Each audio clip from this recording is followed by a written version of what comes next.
You are listening to episode 17 of the Simple Farmhouse Life podcast. Today I'm going to talk about lessons that I have learned from having 6 kids. I'm going to talk a little bit about personality types and the differences between having 1 or 2 and having 6.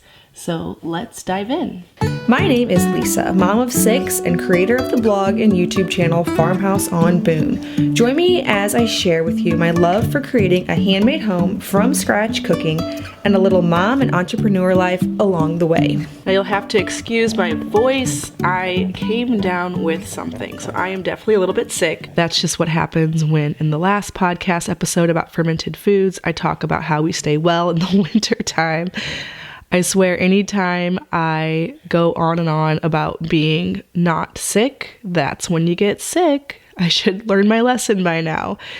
But the show must go on, and sitting here on the couch with a microphone in my face isn't a terribly hard thing to be doing while recovering from being sick. It actually inspired an episode idea that I'm going to be recording later this week with my sister Laura on what we do when we're sick. I've had a lot of requests for that and what we do during winter with all the sickness going around. So with it being fresh in my mind with what we do, I thought that'd be fun to record. Lesson number 1 that I've learned from having 6 kids is that sometimes you need more kids to squash the belief that you're awesome. This comes from personal experience. I had 2 little girls before I had 4 boys, and I totally believe that it's not just gender.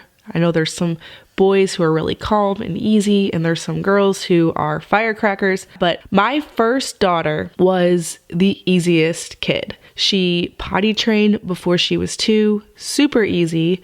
She learned to read super easy. She put all of her toys away if I asked her, probably from about age 2.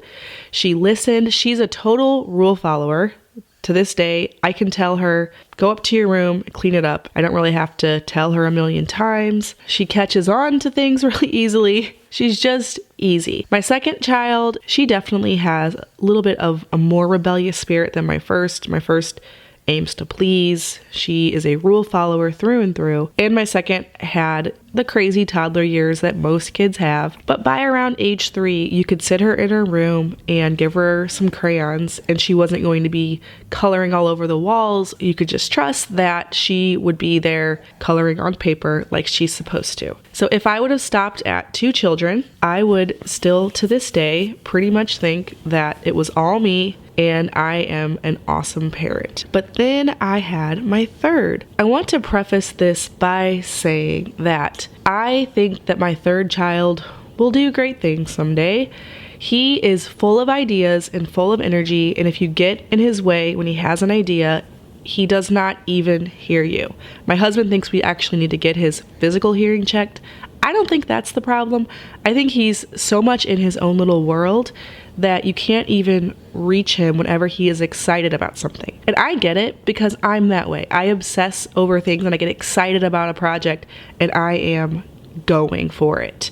And he is like that, but in a child's mind, that comes in the form of hot gluing blocks to your toy box because you're making some kind of machine, or cutting out confetti for the big outdoor party that we're suddenly going to have today and go down the street and invite everybody we can possibly find, or set up a lemonade stand at the end of the driveway and all of a sudden he's in the pantry getting out everything he can for making lemonade, and he is going for it. He leaves a trail of a mess behind him, and if you say something like, go put on your shoes, whenever he is in this mode, which is pretty much all the time, he likely will not even hear you at all. Now, I'm not saying that that's good and we can't improve upon his listening skills, because there's something to be said for parenting completely. But this child is just a different kid than the first. And I needed to have that third one to really make me realize that children that are a little bit more challenging do exist. Sometimes when I get comments on YouTube, or I'll get emails, or even every once in a while, you'll get some people who look really annoyed in the store or something. I'm all for making my kids behave in public. But sometimes just from taking up too much space, we're all walking through the grocery store with a cart, I'll get just these glances from people. Like, I think that when I get those kind of interactions or comments that are more negative, or people will say something like, well, when my kids were little, and this isn't always directed at me. Sometimes I see this just on different threads on Facebook or Instagram. You'll usually get somebody that'll say something like, when my kids were little, we would have never let them do this, and they would have never done that. I think they either, one, forget what it was like, and so to them, their kids were always perfect. In fact, I'm probably doing that a little bit with the girls, because I remember it feeling a little bit hard when I had a 2-year-old and a 1-year-old, or a 2-year-old and a baby. I definitely do. And so now, knowing how they are now and how good they are now, I'm like, oh, they were perfect. And they really were pretty good. But I'm sure to an extent I'm forgetting. I think people who make those kind of comments, one, they forget, or two, they had a couple of children who weren't very difficult. I sometimes feel like people just need to have that third to really break you down. I'm sure a lot of you will disagree with me on that.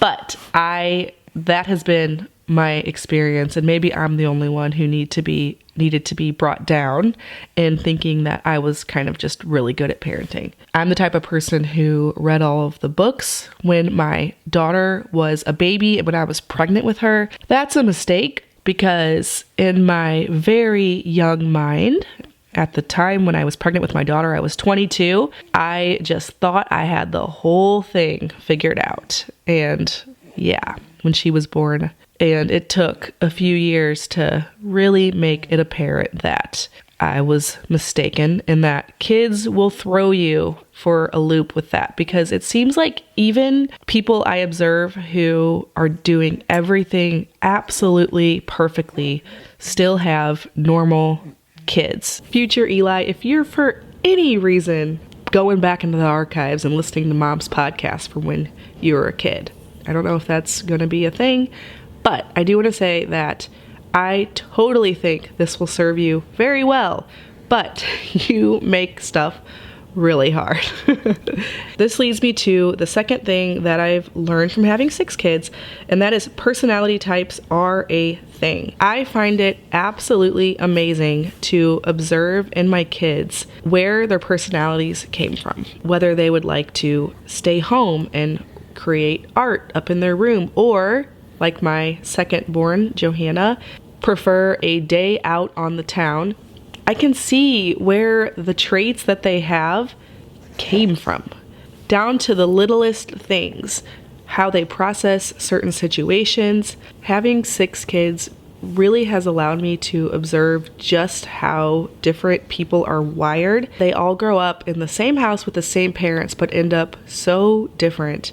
I know personality types have been a real popular subject in the last probably several years. I actually only was introduced to the topic about 2 years ago, and my husband gets really sick of me talking about it because I'm kind of obsessed with the idea. In a way, I feel like sometimes it can be taken too far, and people just become really introspective and are constantly analyzing themselves and thinking about themselves, which I think can be a negative thing. But in some ways, I think they're really good to just know that they exist, because with your kids, for example, you can see their personality type and you can understand why they're doing the things they're doing, even if it really annoys you and makes your life very difficult. I think it's really good that people are becoming more aware that people are just wired from birth so differently, especially in parenting and in marriage. I've thought about covering this topic on a marriage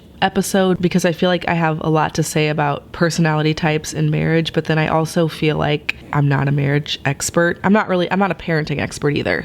So both of those would just be me talking about what I've experienced. I might record that one because Luke and I couldn't be more different, but I think that reading about his type and then also reading about my type and his type combined is so helpful to understanding that we see things differently and how those can work together. Same with kids. The third thing that I've learned from having 6 kids is that you will let a lot of things go that you didn't when you had 1 or 2. So when my 2 little girls were babies, or 2 and a baby, they were 23 months apart, I used to have my house perfectly clean at all times, like it was my religion. I would go around and fluff the pillows again and add the throw blanket back to the couch, make sure that my bed was made, and fuss over things that I simply just don't have time to think about today. I guess because I didn't have a whole lot of other children to worry about. I filled those worry spots with things that now seem really unnecessary. I kind of have this theory now after observing myself as I've had more kids, observing my sister as she's had more kids, that there's a maximum amount of worry that a person can have. And so as new things come in, other things go out, or you would go absolutely insane. This process has happened completely by default for me. It's never like I thought, oh, now I'm not going to worry about folding socks anymore, or folding underwear or washcloths. It's just as other priorities come in, you start weeding other ones out without even realizing what you're doing. I don't really sort laundry. I don't really regularly clean the floors and the baseboards like I used to. Things like the glass in our house, it's not spotless and it's not even something I notice.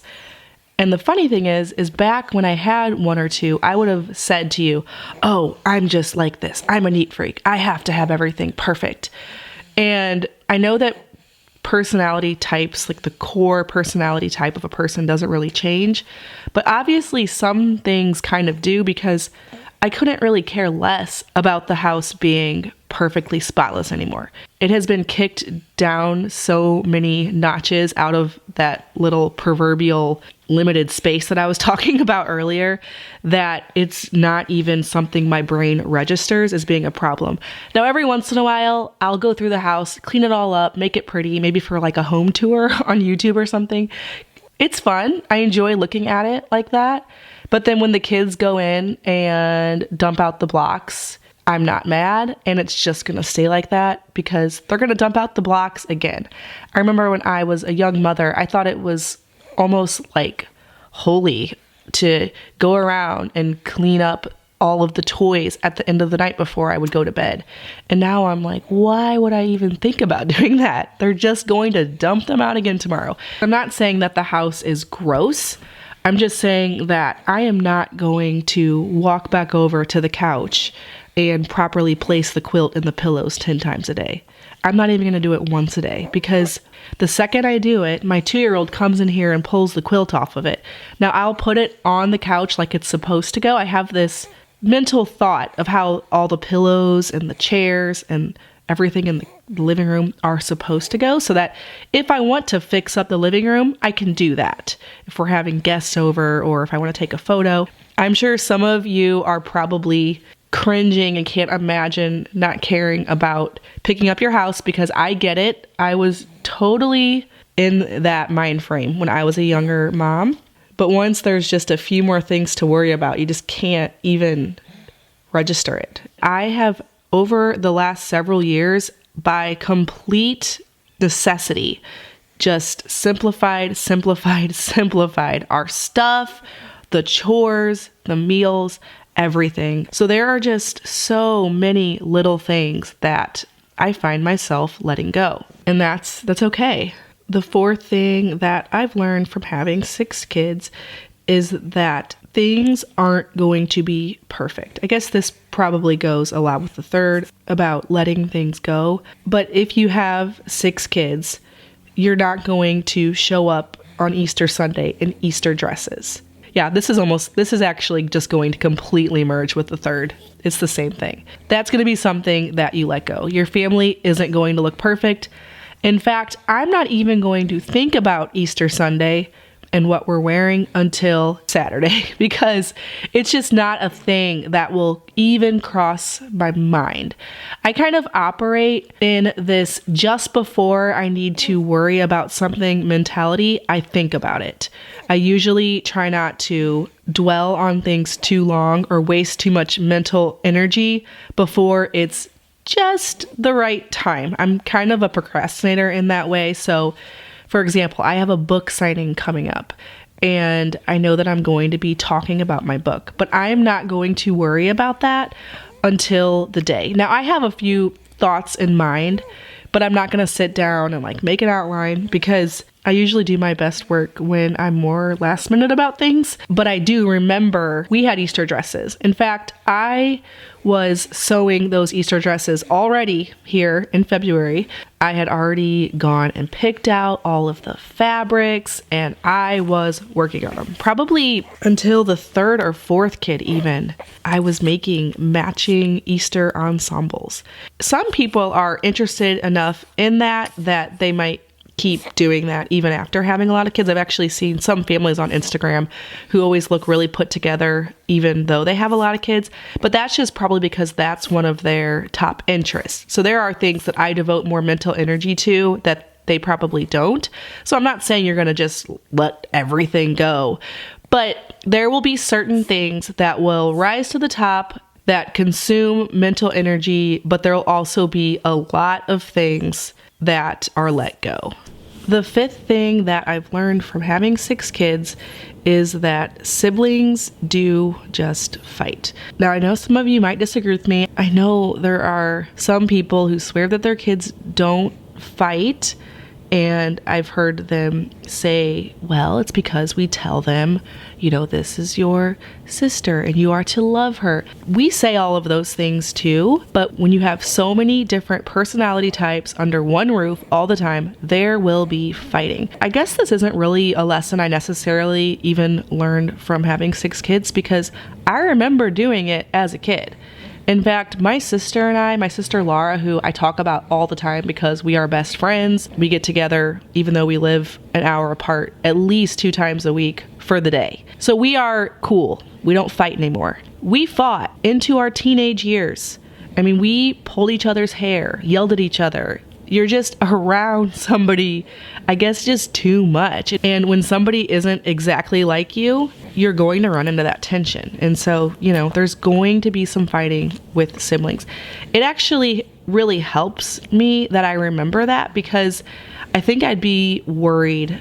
And my kids, truly, they don't fight a ton. We don't deal with constant fighting. We really don't. My girls, they're different enough that I feel like their personality types don't really compete with each other, but we still have fighting. They have times when they do. And our boys, I'm sure will, they fight some now, but I'm sure it'll even be more so when they're a little bit older.